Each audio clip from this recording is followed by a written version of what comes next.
मेरे प्यारे बच्चों, मेरे हृदय के टुकड़ों, तुम्हारे साथ शांति हो। मैं यहाँ तुम्हें कोई नया धर्म सिखाने या नियमों के बोझ से लादने नहीं आया हूँ, बल्कि मैं तुम्हारे उस बोझ को हल्का करने आया हूँ जिसे तुम जाने अनजाने अपनी आत्मा पर ढो रहे हो। मैं तुम्हारी आंखों में वह थकान देख सकता हूँ जो केवल शरीर की नहीं बल्कि मन की है। तुम एक ऐसी दौड़ में भाग रहे हो जिसका कोई अंत नहीं है, और इस दौड़ में तुमने उस सबसे कीमती खजाने को खो दिया है जो तुम्हारे भीतर ही था, तुम्हारी आंतरिक शांति। तुम सोचते हो कि जब सारी परिस्थितियां ठीक हो जाएंगी तब तुम्हें शांति मिलेगी, लेकिन मैं तुमसे सत्य कहता हूं, शांति परिस्थितियों के बदलने से नहीं बल्कि तुम्हारे देखने के नजरिए के बदलने से आती है। संसार तुम्हें सिखाता है कि अपने जीवन को कसकर पकड़ कर रखो, हर चीज पर नियंत्रण करो, लेकिन मैं तुमसे कहता हूं कि अपनी मुट्ठी को खोलो और जीवन को बहने दो, क्योंकि जिस रेत को तुम जितनी कसकर पकड़ने की कोशिश करोगे वह उतनी ही तेजी से तुम्हारी उंगलियों से फिसल जाएगी। जरा अपने मन को शांत करो और विचार करो कि चिंता वास्तव में क्या है। चिंता तुम्हारे मन द्वारा रचित एक ऐसा भविष्य है जो अभी तक अस्तित्व में ही नहीं आया है। तुम उन मुसीबतों के बारे में सोच सोचकर आज का सुख नष्ट कर रहे हो जो शायद कभी आएंगी ही नहीं। क्या तुम में से कोई है जो चिंता करके अपनी आयु में एक पल भी जोड़ सकता है? यदि तुम अपने जीवन की एक सांस भी नहीं बढ़ा सकते तो फिर बाकी बातों के लिए क्यों व्याकुल होते हो? देखो, अपनी इन थकी हुई आंखों को उठाओ और मेरे पिता की सृष्टि की ओर देखो। क्या तुमने कभी आकाश के पक्षियों को चिंता में डूबे हुए देखा है? वे न तो बीज बोते हैं, न फसल काटते हैं और न ही गोदामों में अनाज इकट्ठा करते हैं, फिर भी वे गाते हैं, उड़ते हैं और जीवन का उत्सव मनाते हैं, क्योंकि तुम्हारा स्वर्गीय पिता उनका पेट भरता है। क्या तुम उन पक्षियों से बढ़कर नहीं हो? यदि परमेश्वर मैदान की घास को, जो आज हरी है और कल आग में झोंक दी जाएगी, इतना सुंदर पहनावा पहना सकता है, तो हे अल्प विश्वासी लोगों, क्या वह तुम्हारी सुधि नहीं लेगा? तुम्हारी अशांति का मुख्य कारण यह है कि तुम कल में जीने का प्रयास कर रहे हो। तुम सोचते हो कि कल क्या खाएंगे, कल क्या पहनेंगे, कल क्या होगा, लेकिन मैं तुमसे कहता हूं कि कल की चिंता कल पर छोड़ दो, क्योंकि आज का दिन अपने दुखों और चुनौतियों के साथ पर्याप्त है। परमेश्वर तुम्हें जीवन भर की शक्ति एक ही बार में नहीं देता, वह तुम्हें दैनिक रोटी देता है। वह तुम्हें केवल आज के लिए सामर्थ्य देता है। जब तुम कल का बोझ आज उठा लेते हो तो तुम अकेले पड़ जाते हो, क्योंकि मेरे अनुग्रह की शक्ति वर्तमान क्षण में ही उपलब्ध है। अतीत एक सपना है जो बीत चुका है और भविष्य एक कल्पना है जो अभी आई नहीं है। केवल वर्तमान ही वह समय है जहां तुम मुझसे मिल सकते हो। इसलिए जब तुम भोजन करो तो कृतज्ञता के साथ करो। जब तुम अपने प्रियजनों के साथ हो तो पूर्ण रूप से उनके साथ रहो। अपने मन को भविष्य की चिंताओं से खींचकर वापस इस पल में ले आओ, क्योंकि मेरा राज्य और मेरी शांति अभी और यहीं है। मैं जानता हूं कि जीवन के तूफान तुम्हें डराते हैं। तुम उस समय पतरस की तरह हो जाते हो जो पानी पर चलते समय लहरों को देखकर डर गया और डूबने लगा। जब तक उसकी दृष्टि मुझ पर थी वह सुरक्षित था, लेकिन जैसे ही उसने तूफान को देखा उसका विश्वास डगमगा गया। इसी तरह जब तुम अपनी समस्याओं को मुझसे बड़ा बना लेते हो तो तुम डूबने लगते हो। शांति का रहस्य यह है कि तुम अपनी समस्याओं को यह मत बताओ कि तुम्हारा ईश्वर कितना बड़ा है, बल्कि अपनी समस्याओं को बताओ कि तुम्हारा ईश्वर कितना महान है। जब भय तुम्हारे दरवाजे पर दस्तक दे तो विश्वास को दरवाजा खोलने भेजो और तुम पाओगे कि वहां कोई नहीं है। भय केवल विश्वास की अनुपस्थिति है, जैसे अंधकार केवल प्रकाश की अनुपस्थिति है। अपने हृदय में विश्वास का दीपक जलाओ और तुम पाओगे कि चिंता का अंधकार अपने आप विलीन हो गया है। मेरे पास आओ, हे सब परिश्रम करने वालों और बोझ से दबे लोगों, मैं तुम्हें विश्राम दूंगा। यह केवल एक बुलावा नहीं बल्कि एक प्रतिज्ञा है। अपना जुआ मुझ पर डाल दो, क्योंकि मेरा जुआ सहज और मेरा बोझ हल्का है। तुम सब कुछ अकेले संभालने के लिए नहीं बने हो। जब भी तुम्हें लगे कि जीवन का भार असहनीय हो रहा है तो अपनी आंखें बंद करो और अपनी आत्मा की गहराइयों में कहो, पिता, यह अब तुम्हारे हाथों में है। समर्पण ही शांति का द्वार है। जिस क्षण तुम परिणाम को नियंत्रित करने की जिद छोड़ देते हो और स्वीकार कर लेते हो कि परमेश्वर की योजना तुम्हारी योजना से बेहतर है, उसी क्षण एक अलौकिक शांति जो समझ से परे है तुम्हारे हृदय और मन की रक्षा करेगी। याद रखो, तुम इस संसार में हो पर तुम इस संसार के नहीं हो। तुम एक यात्रा पर हो और मैं तुम्हारे साथ हूं युग के अंत तक।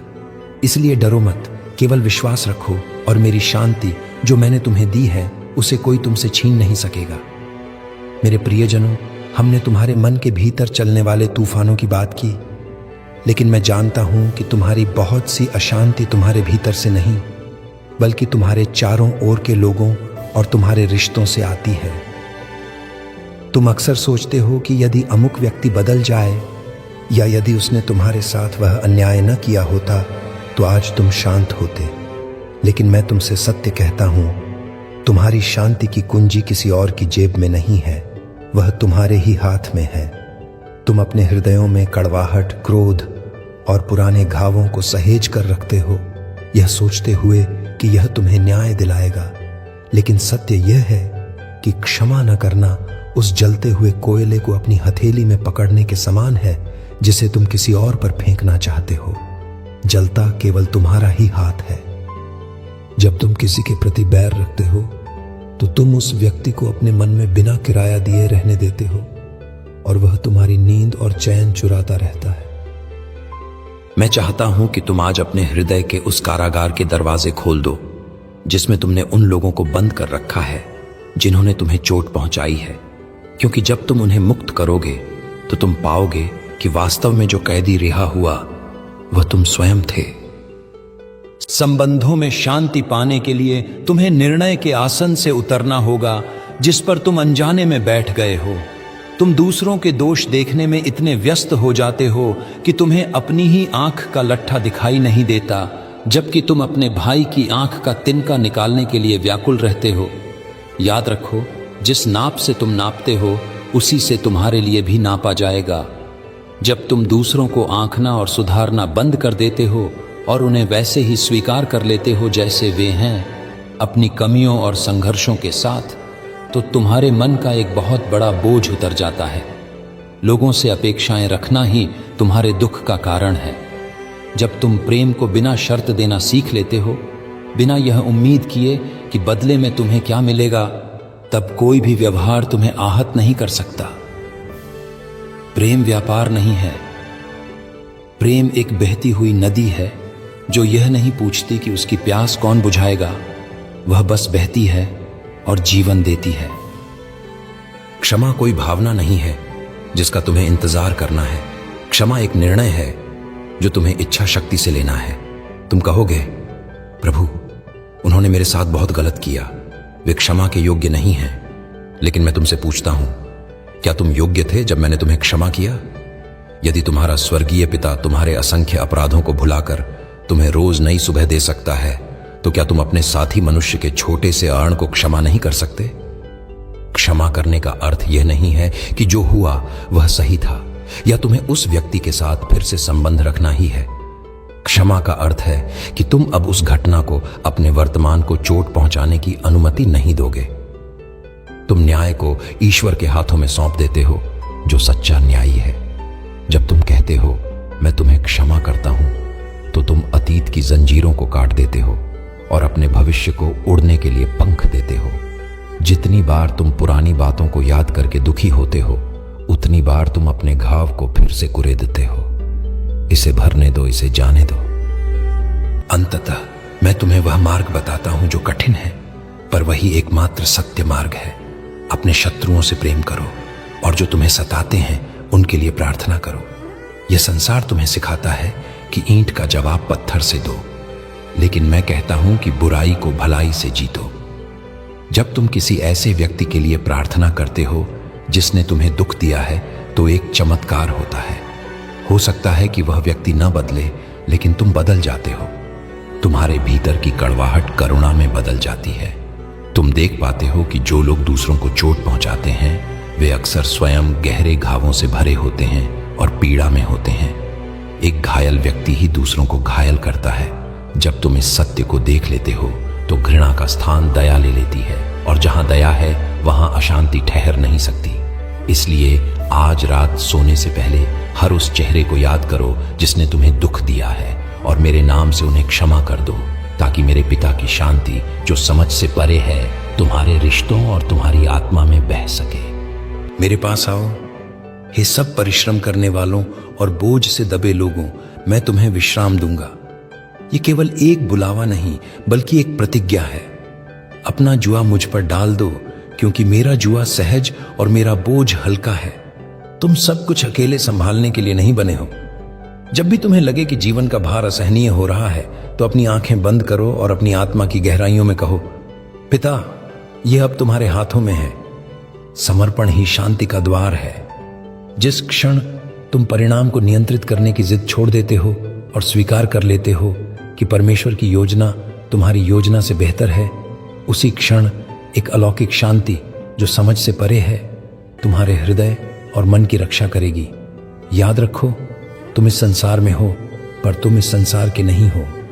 तुम एक यात्रा पर हो और मैं तुम्हारे साथ हूं युग के अंत तक। इसलिए डरो मत, केवल विश्वास रखो और मेरी शांति जो मैंने तुम्हें दी है उसे कोई तुमसे छीन नहीं सकेगा।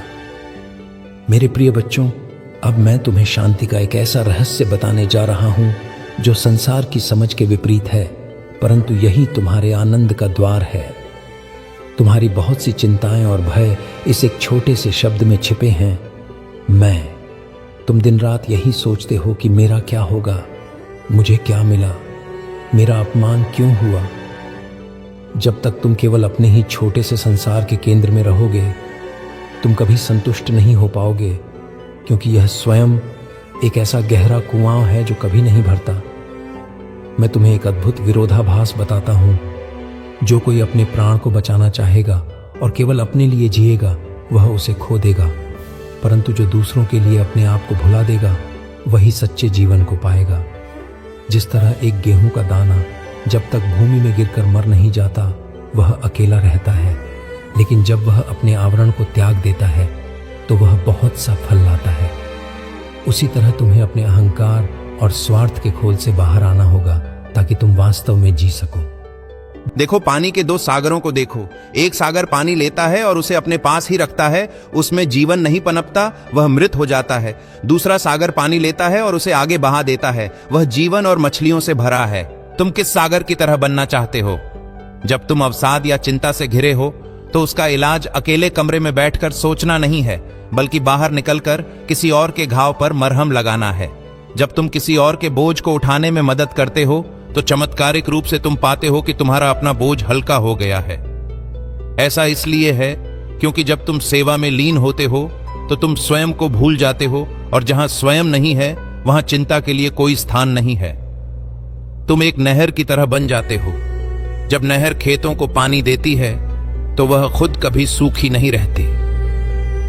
परमेश्वर का प्रेम और शांति उसी हृदय में प्रवाहित होती है जो खुला है और देने के लिए तैयार है। तुम कहोगे, प्रभु, मेरे पास तो देने के लिए कुछ भी नहीं, मैं खुद खाली हूं। लेकिन मैं कहता हूं कि देने के लिए तुम्हें धनवान होने की आवश्यकता नहीं है। क्या तुम्हारे पास एक मुस्कान है? क्या तुम्हारे पास किसी दुखी को सुनने के लिए 2 कान हैं? क्या तुम्हारे पास किसी प्यासे को देने के लिए 1 गिलास ठंडा पानी है? याद रखो, जब तुमने उन 5 रोटियों और 2 मछलियों को देखा था, तो वे बहुत कम थीं, लेकिन जब उन्हें तोड़ा गया और बांटा गया, तो उन्होंने हजारों को तृप्त कर दिया। जो थोड़ा तुम्हारे पास है, उसे दूसरों की सेवा में बांटना शुरू करो, और तुम देखोगे कि वह घटता नहीं बल्कि बढ़ता जाता है। सेवा कोई कार्य नहीं है, यह एक स्वभाव है। यह हर इंसान में, यहां तक कि सबसे छोटे में भी, मेरे चेहरे को देखने की दृष्टि है। जो तुमने मेरे इन छोटे से छोटे भाइयों में से किसी एक के साथ किया, वह तुमने मेरे ही साथ किया। इसलिए आज से अपनी प्रार्थना बदलो। यह मत कहो, प्रभु मुझे खुश कर दे, बल्कि कहो, प्रभु मुझे अपनी शांति का माध्यम बना दे। जहां घृणा हो वहां मैं प्रेम ला सकूं, जहां चोट हो वहां मैं क्षमा ला सकूं, जहां निराशा हो वहां मैं आशा ला सकूं। क्योंकि यह देने में ही है कि हम प्राप्त करते हैं, और अपने आप को भूलने में ही है कि हम खुद को पाते हैं। जब तुम दूसरों के आंसू पोंछने के लिए हाथ आगे बढ़ाते हो, तो तुम्हारे अपने आंसू अदृश्य हो जाते हैं। सेवा की अग्नि में तुम्हारी चिंताएं भस्म हो जाती हैं, और जो शेष बचता है वह शुद्ध सोना है, एक ऐसा हृदय जो शांत, पूर्ण और प्रेम से भरा है। जाओ और प्रेम का यह प्रकाश बनो, क्योंकि अंधेरा केवल प्रकाश के अभाव का नाम है और तुम जगत की ज्योति हो। मेरे पास आओ, हे सब परिश्रम करने वालों और बोझ से दबे लोगों, मैं तुम्हें विश्राम दूंगा। यह केवल एक बुलावा नहीं बल्कि एक प्रतिज्ञा है। अपना जुआ मुझ पर डाल दो, क्योंकि मेरा जुआ सहज और मेरा बोझ हल्का है। तुम सब कुछ अकेले संभालने के लिए नहीं बने हो। जब भी तुम्हें लगे कि जीवन का भार असहनीय हो रहा है तो अपनी आंखें बंद करो और अपनी आत्मा की गहराइयों में कहो, पिता, यह अब तुम्हारे हाथों में है। समर्पण ही शांति का द्वार है। जिस क्षण तुम परिणाम को नियंत्रित करने की जिद छोड़ देते हो और स्वीकार कर लेते हो कि परमेश्वर की योजना तुम्हारी योजना से बेहतर है, उसी क्षण एक अलौकिक शांति जो समझ से परे है तुम्हारे हृदय और मन की रक्षा करेगी। याद रखो, तुम इस संसार में हो पर तुम इस संसार के नहीं हो। तुम एक यात्रा पर हो और मैं तुम्हारे साथ हूं युग के अंत तक। इसलिए डरो मत, केवल विश्वास रखो और मेरी शांति जो मैंने तुम्हें दी है उसे कोई तुमसे छीन नहीं सकेगा। मेरे प्रिय बच्चों, इस यात्रा के अंतिम पड़ाव पर मैं तुम्हें वह सबसे गहरा सत्य सौंपना चाहता हूं जो तुम्हारी शांति का अटूट आधार है। तुम अक्सर इस भ्रम में जीते हो कि तुम इस विशाल ब्रह्मांड में अकेले हो, एक छोटे से नाव की तरह जो बिना पतवार के सागर में भटक रही है। लेकिन मैं तुमसे प्रतिज्ञा करता हूं कि मैं तुम्हें अनाथ नहीं छोड़ूंगा, मैं तुम्हारे पास आऊंगा। जिस शांति की तुम्हें तलाश है वह किसी दूर स्वर्ग में नहीं बल्कि तुम्हारे ही भीतर है। परमेश्वर का राज्य तुम्हारे भीतर है। मैंने तुम्हें एक सहायक दिया है, पवित्र आत्मा, जो तुम्हारे श्वास से भी अधिक निकट है। वह तुम्हारी अंतरात्मा की वह धीमी और कोमल आवाज है जो शोरगुल में सुनाई नहीं देती लेकिन सन्नाटे में मार्गदर्शन करती है। जब तुम बाहरी दुनिया के शोर को बंद करके अपने भीतर के कक्ष में जाते हो, केवल तभी तुम उस शक्ति से जुड़ पाते हो जो तुम्हें हर तूफान में स्थिर रखती है। संसार तुम्हें बाहर देखने को कहता है, मैं तुम्हें भीतर झांकने को कहता हूं, क्योंकि जो स्रोत तुम्हारे भीतर फूट रहा है वह अनंत जीवन का जल है। तुम्हें अपने जीवन की नींव को पहचानना होगा। वह व्यक्ति जो मेरे इन वचनों को सुनता है और उन पर चलता है वह उस बुद्धिमान मनुष्य के समान है जिसने अपना घर चट्टान पर बनाया। मेह बरसा, बाढ़ आई और आंधियां चलीं और उस घर से टकराईं, फिर भी वह नहीं गिरा क्योंकि उसकी नींव चट्टान पर थी। तुम्हारी शांति बाहरी सुरक्षा, बैंक बैलेंस या लोगों की वाहवाही की रेत पर नहीं टिकी होनी चाहिए, क्योंकि जब जीवन की आंधी आएगी, और वह अवश्य आएगी, तो रेत बह जाएगी और घर गिर जाएगा। अपनी शांति को उस चट्टान पर बनाओ जो कभी नहीं हिलती।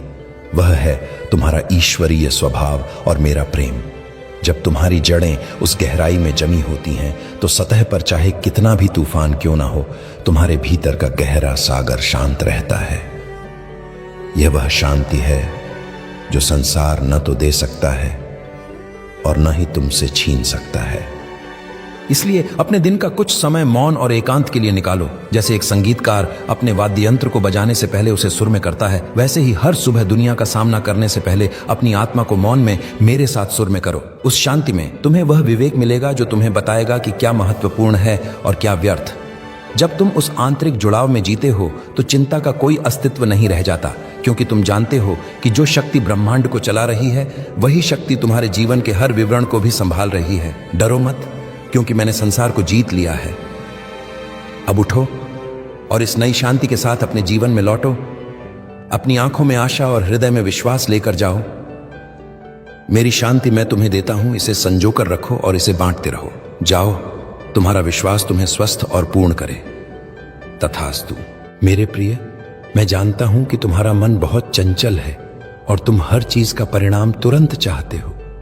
तुम उस युग में जी रहे हो जहां सब कुछ एक पल में उपलब्ध है, और इसीलिए जब जीवन तुम्हें प्रतीक्षा कराता है तो तुम घबरा जाते हो और तुम्हारी शांति भंग हो जाती है। लेकिन मैं तुम्हें धैर्य का वह पाठ पढ़ाने आया हूं जो सृष्टि का आधार है। उस किसान को ध्यान से देखो जो बीज बोता है। क्या वह अगले ही दिन खेत में जाकर फसल न दिखने पर रोता है या मिट्टी खोदकर देखता है? नहीं, वह जानता है कि बीज को अंधेरे में मिट्टी के नीचे टूटना होगा, उसे बिखरना होगा और फिर अपनी जड़ें जमानी होंगी। तुम्हारे जीवन के सपने और प्रार्थनाएं भी उन बीजों की तरह हैं।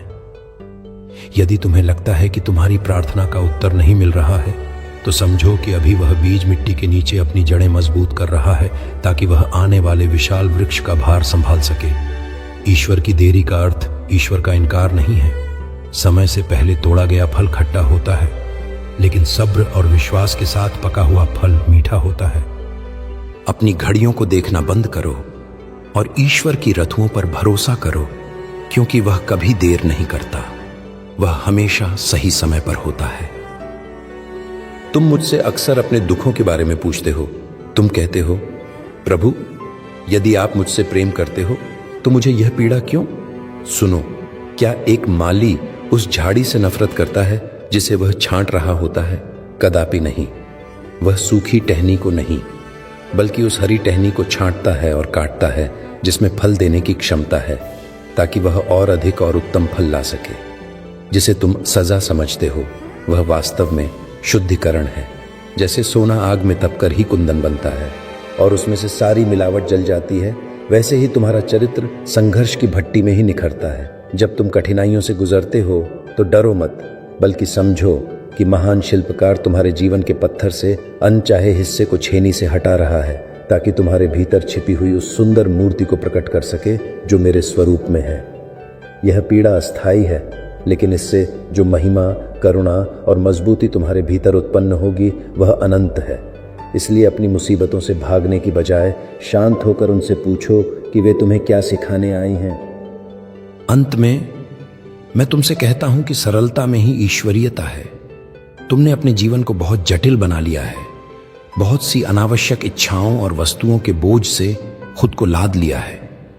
देखो, एक दीपक को जलने के लिए बहुत कम तेल की आवश्यकता होती है, लेकिन वह पूरे कमरे का अंधेरा दूर कर देता है। तुम भी उस दीपक की तरह बनो। संसार के शोर और चमक दमक से प्रभावित मत हो। तुम जगत की ज्योति हो। एक शहर जो पहाड़ पर बसा है छिप नहीं सकता। अपनी रोशनी को टोकरी के नीचे मत छिपाओ। जब तुम शांत रहते हो जहां सब चिल्ला रहे हैं, जब तुम प्रेम करते हो जहां सब नफरत कर रहे हैं, और जब तुम आशा रखते हो जहां सब निराश हैं, तो तुम अपनी ज्योति चमका रहे होते हो। लोग तुम्हारे शब्दों से अधिक तुम्हारे जीवन से, तुम्हारी शांति से और तुम्हारे व्यवहार से मुझे पहचानेंगे। जाओ और अपने जीवन को एक ऐसा प्रेम का गीत बनाओ जिसे सुनकर दुखी हृदयों को सांत्वना मिले। मेरे प्रिय आत्माओं, अब हम इस संवाद के उस पड़ाव पर आ गए हैं जहां शब्द समाप्त होते हैं और अनुभव आरंभ होता है। मैंने तुम्हें चिंता से मुक्ति के सूत्र, क्षमा की शक्ति और विश्वास का मार्ग दिखाया है। परंतु याद रखना कि केवल नक्शा पास होने से यात्रा पूरी नहीं होती। तुम्हें उस पर चलना होगा। संसार तुम्हें बार बार डराने की कोशिश करेगा। वह तुम्हें बताएगा कि तुम कमजोर हो, अकेले हो और असुरक्षित हो। जब भी ऐसे विचार आएं तो याद रखना कि तुम कौन हो। तुम परमेश्वर की संतान हो। तुम उस राजा के वारिस हो जिसके हाथ में पूरा ब्रह्मांड है। इस संसार में तुम्हें क्लेश और संघर्ष मिलेंगे, यह सत्य है। परंतु ढांढस बांधो, हिम्मत मत हारो, क्योंकि मैंने संसार को जीत लिया है। तुम्हारी जीत तुम्हारे बाहुबल में नहीं, बल्कि तुम्हारे समर्पण में है। जिस तरह एक छोटा बच्चा अपने पिता की उंगली पकड़कर अंधेरे जंगल से भी निडर होकर गुजर जाता है, उसी तरह तुम मेरा हाथ पकड़कर जीवन के हर अंधेरे को पार कर जाओगे। मैं तुम्हें अपनी शांति देकर जा रहा हूं। वह शांति नहीं जो संसार देता है, जो आज है और कल नहीं, बल्कि वह शांति जो अनंत है, जो हर समझ से परे है। इसे कोई चोर चुरा नहीं सकता और कोई तूफान डिगा नहीं सकता। अपने हृदय को व्याकुल न होने दो और न ही उसे डरने दो। तुम धरती के नमक हो। यदि नमक अपना स्वाद खो दे तो वह किस काम का? तुम जगत की ज्योति हो। अब समय आ गया है कि तुम इस पहाड़ से उतरो और उन घाटियों में जाओ जहां अंधेरा है। अपनी शांति को केवल अपने तक सीमित मत रखो, बल्कि एक संक्रामक औषधि की तरह इसे फैलाओ। जब लोग तुम्हें देखें तो उन्हें तुम्हारे भीतर वह स्थिरता दिखाई दे जो उन्हें भी यह पूछने पर मजबूर कर दे कि तुम्हारे आनंद का स्रोत क्या है। तुम्हारा जीवन ही मेरा संदेश है। इसे इतना सुंदर बनाओ कि जो कोई भी तुम्हारे संपर्क में आए वह स्वयं को ईश्वरीय प्रेम के करीब महसूस करे। अंत में यह जान लो कि मैं तुमसे कभी दूर नहीं हूं। मैं किसी मंदिर, इमारत या विशेष स्थान में कैद नहीं हूं। जब तुम प्रेम करते हो मैं वहां हूं। जब तुम क्षमा करते हो मैं वहां हूं। जब तुम किसी गिरते हुए को उठाते हो मैं वहां हूं। मैं तुम्हारे श्वास में, तुम्हारी धड़कन में और तुम्हारे मौन में हूं। यह विदाई नहीं है, यह एक अनंत संगति की शुरुआत है। जाओ और जीवन को भय से नहीं बल्कि उत्सव की तरह जियो। जाओ और प्रेम करो जैसे तुम्हें कभी चोट नहीं लगी। जाओ और मेरे वचनों को अपने कर्मों में ढालो। देखो, मैं युग के अंत तक सदैव तुम्हारे संग हूं। पिता का प्रेम, मेरी शांति और पवित्र आत्मा की शक्ति अब और सदा तुम्हारे साथ बनी रहे। तथास्तु।